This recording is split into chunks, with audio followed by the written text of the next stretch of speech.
Em nome de Allah, o Clemente Misericordioso, louvado seja Allah, o Senhor do Universo. Pedimos paz e bênção de Deus ao profeta Muhammad sallallahu alaihi wasallam, para os seus companheiros, familiares e todos aqueles que o seguem. Amém. Nos primeiros anos da proclamação da profecia, os muçulmanos sofreram perseguições de vários níveis, dentre maltratos psicológicos, físicos e emocionais, tráfico de influências e até um boicote econômico e social foram alguns dos métodos que os Qurayshis e seus aliados usaram para prejudicar, perseguir aquela pequena comunidade de novos muçulmanos que surgia na altura na Arábia Saudita e Meca. E foi nesse ambiente hostil que surgiram as primeiras vítimas da islamofobia da história do Islã.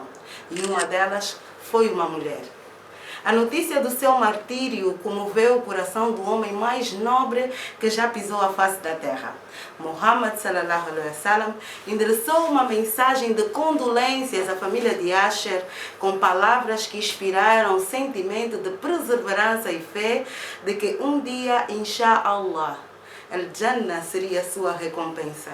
Eu estou a falar de Sahabia Sumaya, radiallahu anha, a história sobre a sua vida e lições sobre o seu martírio. É o que eu vou falar hoje, aqui, agora. Sejam bem-vindos à segunda edição do meu favorito Sahaba. Assalamu alaikum wa rahmatullahi wa barakatuh. E para o episódio de hoje, nós temos uma convidada, uma brilhante jovem estudante muçulmana que eu vou convidar agora ao nosso convívio. Irmã Khadija de Carvalho. Assalamu alaikum wa rahmatullahi wa barakatuh. Wa alaikum salam wa rahmatullahi wa barakatuh. Seja bem-vinda, minha irmã, à segunda edição do meu favorito Sahaba. Muito obrigada e desde já agradeço pelo convite e pela iniciativa, e creio que será muito benéfico para os jovens muçulmanos e não só. Mashallah, tabaraka, mashallah. Olha, numa conversa assim de contacto, ela me contou que o favorito Sahaba dela não é Sumaya, vai ser Umar. Mas por que nós gostamos de Umar? Acho que toda mulher gosta de um homem corajoso, forte, honesto. Verdade. E Umar Ibn al-Khattab tinha todas estas qualidades. Radiallahu anha, mashallah. Mas hoje a tua favorita Sahaba é Sumaya, radiallahu anha. Minha irmã, diz-me uma coisa. Quem foi Sumaya? Para falar de Sumaya, eu vou começar com um versículo do Coran em que Allah Ta'ala diz: Fastaqim kama umirta, que significa: seja firme como te foi ordenado. E Sumaya é daquelas sahabias que foi, sem sombras de dúvida, o maior símbolo de firmeza do Islã. Mashallah. Ela era uma mulher africana, da Abissínia, atual Etiópia. Ela foi 20 anos mais nova que Nabi sallallahu alaihi wasallam. Só para termos uma ideia da idade dela, Nabi sallallahu alaihi wasallam abraçou o Islã. Recebeu o advento. Nabi sallallahu alaihi wasallam recebeu a profecia com 40 anos. Sim. Se ela era 20 anos mais velha que Nabi sallallahu alaihi wasallam, então ela já estava nos seus 60 anos. Ok.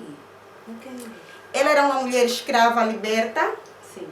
Ela pertencia a Abu Huzaifa, que mais tarde deu ela em casamento a Yasir.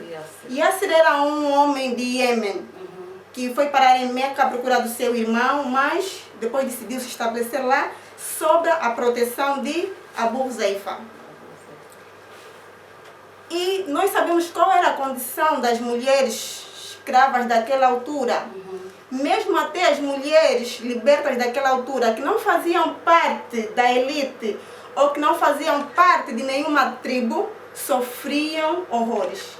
Exato. E este era o caso de Sumaia e sua família. Sua família. Mesmo... Sim. Peço perdão. Na verdade, fazer um contexto geral de como eram a sociedade árabe naquela altura e como tratavam as mulheres na era pré-islâmica, diz tudo, né, irmã?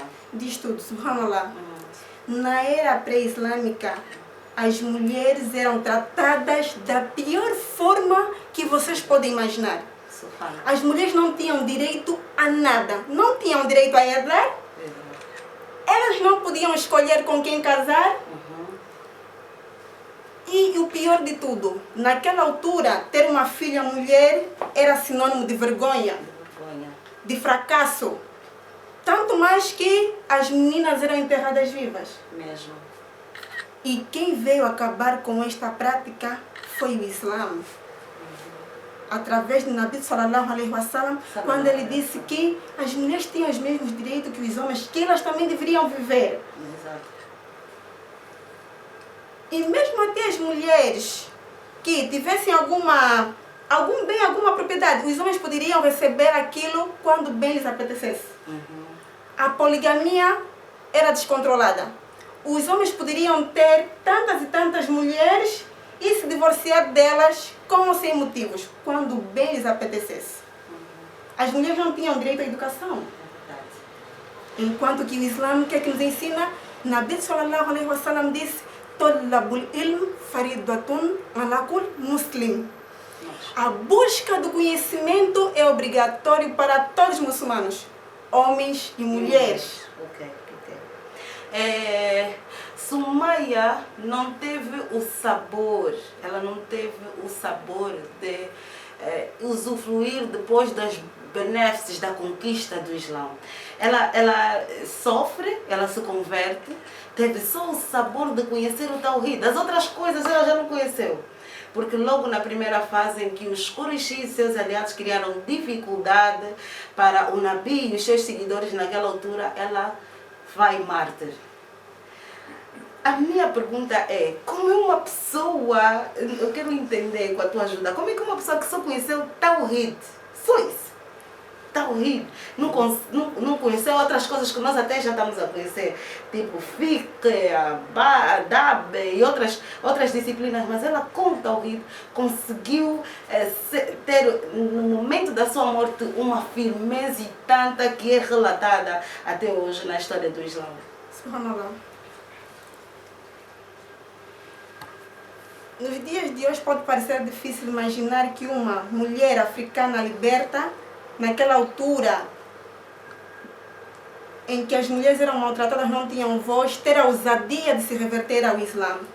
Mas o que fez com que Sumaia tivesse tal ousadia era a maneira como as mulheres eram tratadas naquela altura, e ela presenciava o dao aberto de Nabi sallallahu alaihi wasallam. E todos sabiam que ele era um homem verdadeiro. Então, Sumaia viu esperança no Islã. Sumaia viu luz. Ela viu que através do Islã as mulheres poderiam ganhar um outro estatuto. Exatamente. E foi o que o Islã trouxe. O Islã trouxe para a mulher muçulmana um estatuto que jamais nenhuma sociedade, nenhuma religião antes colocou a mulher. Nenhuma. A primeira religião no mundo a conceder direitos à mulher foi o Islã. Então Sumaia queria viver isso. Mas, subhanallah, ela não esteve presente para presenciar as vitórias, as delícias do Islã. Ela não esteve presente. Ela foi firme. Ela suportou os maus tratos que vocês não conseguem imaginar. Não conseguimos imaginar. Podemos ter uma pequena ideia, mas nunca vamos conseguir imaginar na totalidade, porque, subhanallah, só quem esteve naquele tempo consegue realmente ter uma imaginação, digamos, a 60%, 70% do que foram os castigos de Sumaia. Verdade, verdade. E passou numa parte assim muito interessante sobre os direitos das mulheres. É verdade que os direitos seculares das mulheres foram caminhando a partir de 1942, quando as mulheres fizeram uma manifestação ao público. Por isso é que o calendário gregoriano festeja o dia 8 como 8 da mulher, enquanto que no Islã esses direitos foram dados já há 1500 anos atrás. Então é preciso que as pessoas saibam disso. O Islã prima e guarda essa parte, prioriza essa parte com as mulheres.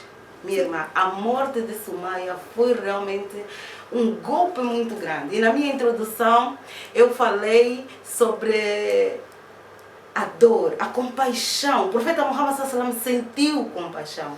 Ele não estava naquele momento, mas ele enviou uma mensagem de condolências com palavras que inspiraram esperança e fé. Na verdade, doeu para todos a forma, não só a morte como tal, mas a forma como ela morreu. Sim, só para termos uma ideia, Sumaia era carregada nos desertos de Meca, naquela areia quente, e era castigada. E não era um castigo individual, porque é muito mais fácil nós aguentarmos o castigo quando somos as únicas a sermos castigadas. Mas era um castigo para a família toda, para ela e para o seu filho. Imagina o esposo a ver a mulher a ser castigada, a esposa a ver o esposo a ser castigado, o filho a ver os pais a ser castigados, e ele próprio a ser castigado, subhanallah. Subhanallah. Batiam neles, ofendiam, mas Sumaia não renunciou ao Islã. O que se ouvia da boca de Sumaia era La ilaha illallah. Não há Deus senão Allah. E isso deixava cada vez mais Abu Jahal, que era o grande inimigo do Islã, que era conhecido por maltratar os muçulmanos, furioso. E Sumaia, diferente de nós nossos tempos, se alguém me bater, eu posso me queixar à polícia. Ela não tinha onde queixar, por quê? Porque era da classe baixa. Exato. Não tinha familiares, a não ser o marido, que também, digamos que eram estrangeiros em Meca. E ela poderia renunciar ao Islã e ser uma mulher livre daqueles maus tratos. Mas Sumaia entendeu bem a mensagem do Islã.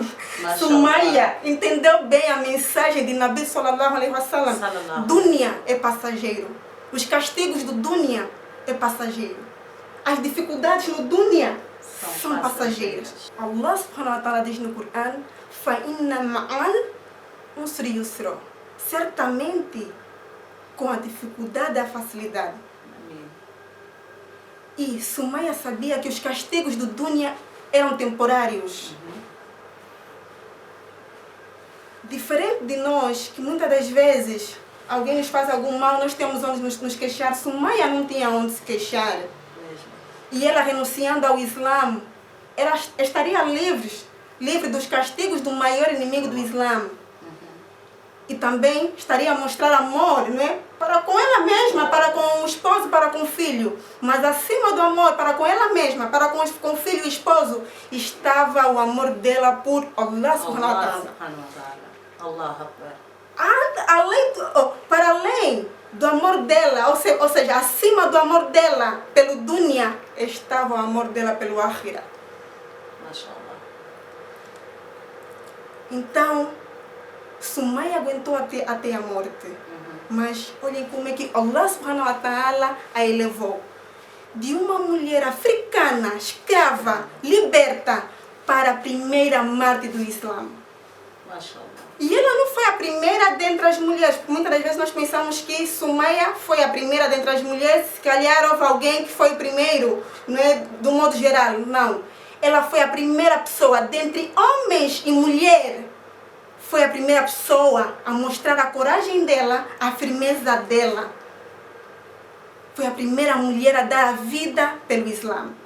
Foi a primeira mulher que contribuiu para que tu e eu tivéssemos a melhor de todas as mensagens do mundo. que a mensagem que Allah subhanahu wa ta'ala fez chegar até nós através do profeta Muhammad sallallahu alaihi wasallam. Sallallahu alaihi wasallam. Uma particularidade, as mulheres são muito corajosas. E parece que a nossa passada ali nos mostrou, nos representou bem. Nós temos um grande exemplo. Mashallah. Temos um grande exemplo. Hadija, contextualizando a nossa realidade, quantas Sumaias nós temos? É possível encontrar, diante de todas essas vicissitudes, todos esses elementos de extravio, de dina, de desfoco para as mulheres, é possível nós encontrarmos uma, duas, três Sumaias? Subhanallah. São inúmeras as Sumaias. As Sumaias. E falar delas aqui neste programa, o tempo não seria suficiente. Não seria suficiente, mas eu vou focar em algumas. Mas antes de falar das Sumaias do nosso tempo, vou contar um incidente muito importante para mostrar, né? Nós vimos como é que Allah subhanahu wa ta'ala elevou Sumaia, não é? Sim, sim. E também mostrar qual era a gratidão que Nabi sallallahu alaihi wasallam tinha para com ela, para com a sua família.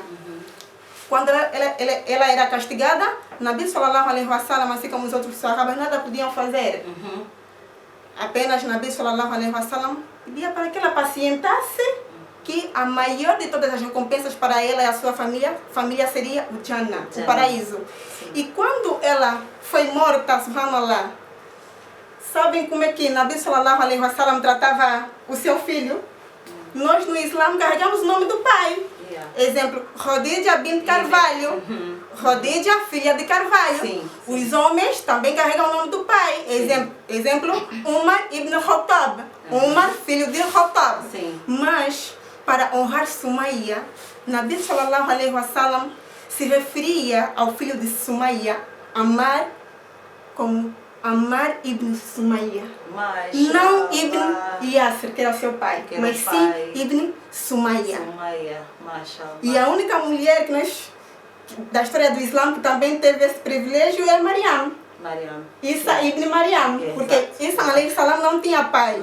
Diferente de Ammar, que tinha o seu pai Yasser, mas pelo amor que Nabi sallallahu alaihi wasallam tinha por aquela família, o respeito e pelo sacrifício que ela fez pelo Islã, então Nabi sallallahu alaihi wasallam a honrou desta maneira. Um dado que eu não sabia mesmo, nem fazia ideia, que Nabi sallallahu alaihi wasallam tratava carinhosamente o filho pelo nome da mãe. Filho de Sumaia. Subhanallah, coisa maravilhosa. E nós estávamos a falar das Sumaias do nosso tempo. Olhem, não é exagero, mas eu estou diante de uma Sumaia dos nossos tempos. Para quem conhece a sua história de vida dentro do Islã, sabe que ela é uma verdadeira Sumaia. E inshallah, ela tem que ter um tempinho, um dia para nos contar a sua história de vida. Mesmo sem ela contar assim num programa, ela inspirou muitas jovens muçulmanas. Inshallah, minha irmã, barakallahu fik pela consideração. Eu a conheci, né, na boca das pessoas através da força dela e da firmeza dela. Então é uma Sumaia dos nossos tempos, mas não vou falar dela hoje. Não fala, sim, vou falar de outras Sumaias. Conforme eu disse, são inúmeras. Falar de todas não teríamos tempo, mas vou aqui falar de um modo geral sobre algumas.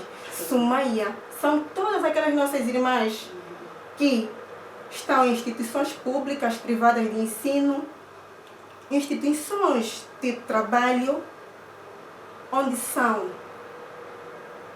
discriminadas, maltratadas psicologicamente, fisicamente também. E fisicamente. Tudo para que elas renunciem ao hijab, a sua identidade religiosa. Tudo para que elas renunciem ao Islã, o melhor caminho que elas encontraram nas suas vidas. Mas muitas dessas mulheres, alhamdulillah, se mantêm firmes. Perdem seus empregos, mas não perdem Allah.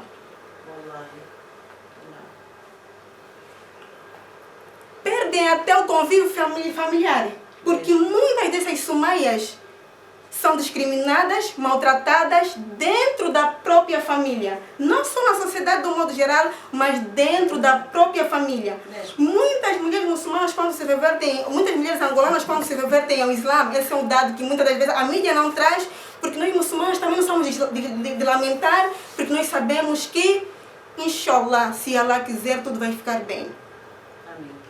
Muitas são maltratadas pelas próprias famílias. Quando decidem abraçar o Islã, são colocadas fora de casa. O pai que pagava a universidade já não paga a universidade. Desse jeito. Até homens sofrem violência. Temos história de irmãos que foram presos pelos próprios pais que eram influentes. Quando se aperceberam que os irmãos abraçaram o Islã, foram presos. Mas isso a mídia não mostra. Isso ninguém fala. Mostram realmente aquilo que lhes convém. Aquilo que lhes convém. E para não cortar, acrescentando o que estavas a dizer, fora a essa perseguição toda que podemos contextualizar, né? Uma perseguição à vida das Sumaias nas instituições públicas, nas famílias e até nas ruas.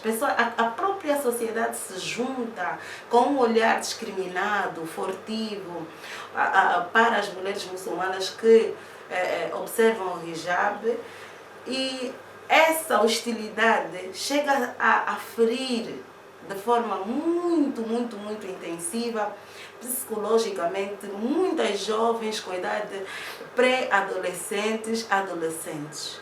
Nas escolas, a discriminação começa pelos diretores, os professores. Eu já fui à escola da minha filha enquanto adolescente para defender o hijab, e muitas mães muçulmanas se veem nessa situação. Portanto, todas elas, a partir de mais pequenas, são todas representantes de Sumeia, radiallahu anha.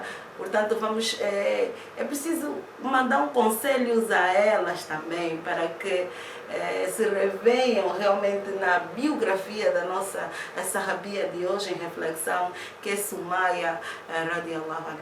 Dá-nos um conselho, minha irmã, para que consiga ser aquela mensagem do coração para elas levarem para a vida. Minha querida irmã, antes do conselho, eu peço permissão para falar das Sumaias da Palestina. Não podem ser esquecidas, subhanallah. O mundo todo vê o que se passa na Palestina. As nossas irmãs palestinas são guerreiras, são Sumaias. Pessoas que nunca conheceram, vamos dizer, as coisas boas do Dunia. Porque é sabido que os conflitos na Palestina duram mais de meio século. Há crianças que nasceram a ouvir bombas, crescem a ouvir bombas. Mulheres que são violentadas, maltratadas física e psicologicamente. Filhos que são arrancados dos ventres das suas mães. Tudo porque decidiram seguir o Deus único. Apesar de ser um conflito político, mas todos nós sabemos que também há assuntos religiosos aí. Exato. Então, essas Sumaias da Palestina merecem toda a nossa atenção, todo o nosso respeito. Todo o nosso respeito. Não devem ser esquecidas por nós. Enquanto a paz não for estabelecida na Palestina, enquanto as nossas crianças na Palestina não acordarem com barulho de bombas, nós não podemos esquecer. São mulheres guerreiras. E irmãs, já vê, se tem acompanhado, estão sempre com sorrisos no rosto. Mesmo. E sempre falando do quê? Coran, Allah, Nabi sallallahu alaihi wasallam. Porque elas sabem que tudo isso é passageiro. O maior de todas as recompensas delas será o Jannah. E o conselho que eu deixo primeiramente para mim mesma e depois para todas as minhas irmãs muçulmanas e todas as minhas irmãs angolanas, independentemente da religião, e para todas as mulheres, sejam firmes. Não se vendam por nada, nem por ninguém. Não deixe que ninguém baixe o vosso valor de mulher. Quando eu digo até, não só, quando eu digo até as não muçulmanas, porque nós sabemos que muitas outras religiões baixaram o estatuto da mulher. Mesmo. Então, não baixem a cabeça, vocês são preciosas. E um conselho especial para as minhas irmãs muçulmanas, melhor do que os meus conselhos e as minhas palavras para mim mesma e para as minhas irmãs, são as palavras e os conselhos do nosso amado profeta Muhammad sallallahu alaihi wasallam. Certa vez, um sahaba foi ter com ele e pediu-lhe um conselho.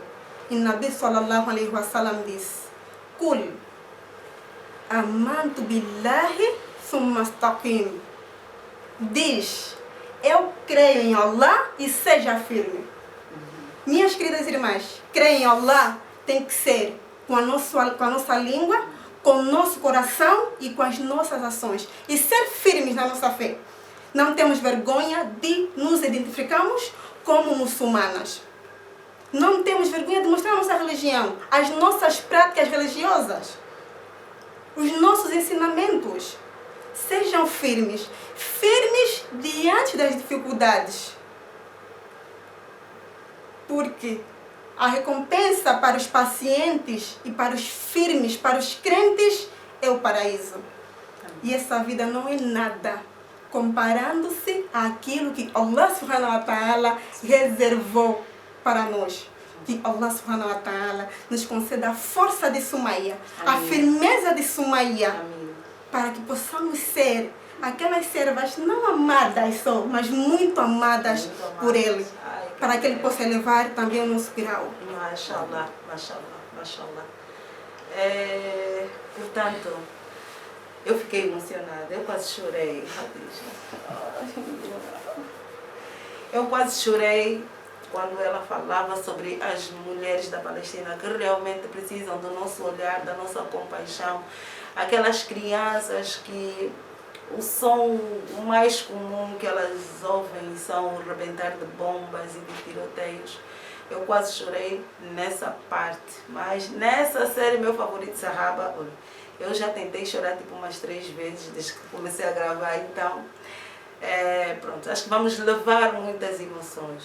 Eu vou terminar, mas vou pedir que os espectadores da TV Azan Angola sigam a página, deem o like, partilhem os vídeos, porque nós estamos aqui e vamos falar sobre muitos outros sahabas, inshallah. Essa é a edição de hoje, meu favorito sahaba, no segundo episódio, a sahabia em atualização ou em contexto foi Sahabia Sumaia radiyallahu anha, e a minha convidada aqui ao meu lado foi essa brilhante jovem, inteligente, jovem muçulmana, Khadija de Carvalho. Até lá, o próximo episódio. Assalamu alaikum wa rahmatullahi wa barakatuh. Wa alaikum assalam wa rahmatullahi wa barakatuh.